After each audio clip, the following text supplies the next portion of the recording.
जब स्मृति ईरानी मना रही थी बर्थडे का जश्न, सूरत से आया संदेश, आपके बड़े विरोधी को हो गई जेल। जज साहब पढ़ रहे थे फैसला, वकील लगा रहे थे गुहार, माय लॉर्ड कम से कम सजा सुनाई जानी चाहिए। एक बयान ने करवाई 2 साल की सजा, एक झटके में बिखर गए करोड़ों वोट, राहुल की राह हुई मुश्किल।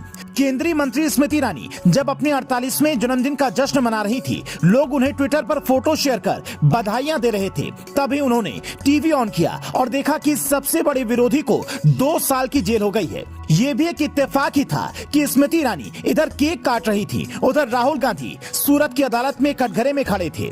करीब 2 मिनट बाद ही जज साहब ने अपना फैसला सुनाया, जिसमें कहा साल 2019 में कर्नाटक में राहुल गांधी ने यह बयान दिया, सारे चोर मोदी सरनेम के ही क्यों होते हैं। इस मामले में पूर्णेश मोदी की याचिका पर सुनवाई के बाद अदालत राहुल गांधी को 2 साल की जेल की सजा सुनाती है। हालांकि इस सजा की तुरंत बाद ही राहुल को जमानत मिल गई, पर सवाल यह है कि जन प्रतिनिधित्व अधिनियम 1951 की धारा कहती है कि किसी भी नेता को अगर 2 साल या उससे ज्यादा की सजा सुनाई जाए तो उसकी संसद सदस्यता जा सकती है। तो क्या राहुल गांधी की संसद सदस्यता खत्म होने वाली है और केरल की वायनाड सीट पर उपचुनाव होने वाले हैं? तो इस मामले में कानून के जानकार कहते हैं राहुल गांधी को हाईकोर्ट में इसके खिलाफ याचिका दायर करनी होगी। अगर हाईकोर्ट से उन्हें दोषी ठहराया जाता है तब संसद सदस्यता पर बात आएगी, लेकिन हाईकोर्ट से उन्हें राहत मिल गई तो फिर संसद सदस्यता पर कोई खतरा नहीं होगा। हालांकि राहुल गांधी की संसद सदस्यता पर भले ही आंच न आए, पर इस एक फैसले का असर उनकी पार्टी को मिलने वाले करोड़ों वोट पर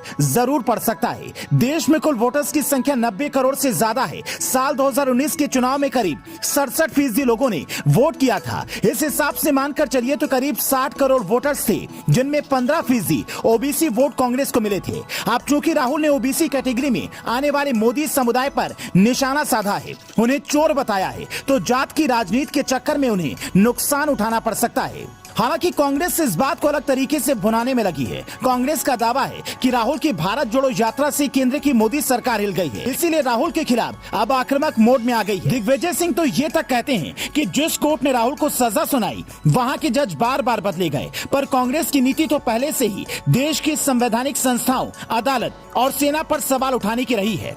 इसीलिए इस बात को जनता भी भाव नहीं दे रही है। पर स्मृति ईरानी के लिए ये अच्छा मौका है कि वो 2024 के चुनाव में अमेठी की जनता के बीच इस मुद्दे को भुनाए। ये बात तो सच है कि बीजेपी भले ही राहुल गांधी को अपना प्रतिद्वंदी न माने, पर स्मृति ईरानी की सियासत तो राहुल के सामने अमेठी से चुनाव जीतकर ही शुरू हुई। इसीलिए लोग कह रहे हैं कि सूरत कोर्ट से आए एक फैसले से स्मृति ईरानी के बर्थडे का जश्न 2 गुना हो गया है। आप इस फैसले पर क्या कहेंगे, हमें कमेंट करके बता सकते हैं। Bureau report, leading Bharat TV.